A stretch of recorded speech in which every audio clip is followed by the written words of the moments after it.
Intussen binnen fjouwe bewoners van het Zuiderhuis verstonden onder de Britse variant. Er binnen zeker zo'n 20 cliënten besmet. Nou, zoals wij vandaag zien zijn er geen nieuwe cliënten bijgekomen. Het is wel zo dat het aantal medewerkers dat door corona ziek thuis is opgelopen naar meer dan 50.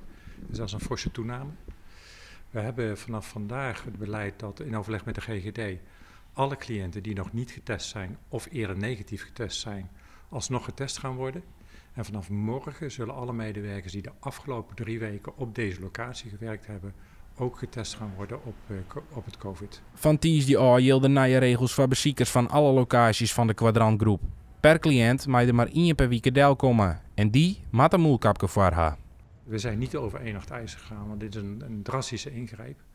Maar de ingreep wordt noodzakelijk gemaakt door de snelle besmetting van deze Britse variant. We willen echt alles op alles zetten om verdere uitbraken zoveel mogelijk tegen te gaan.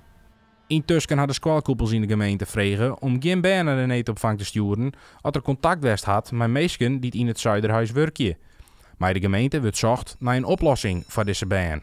Ja, er is natuurlijk de squal die heeft heel goed contact met de GGD. Er is, had ik vermoedelijk nog even gecheckt, dat is er, juist hier al van de morgen. Als het nedig is en het helpt om een orenlocatie te vinden, natuurlijk.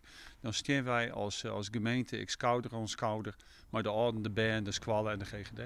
Het testen van alle inwoners van Ruisterveen is nog net aan de orde. Doch maakt het brouwer hem grote zorgen, benamen omdat hij zorgt dat net Elsenien hem goed onder regels houdt. En daarom hebben we eigenlijk al de laatste weken, en dat hebben we bij Oud-Nijk, dan werken die in de oproep mensen, denk nou net van wat binnen.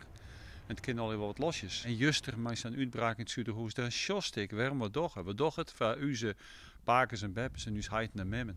Ach, Karspelen heeft vreed 46 nieuwe besmettings. De laatste weken leidt het gemiddelde op 15 dagen.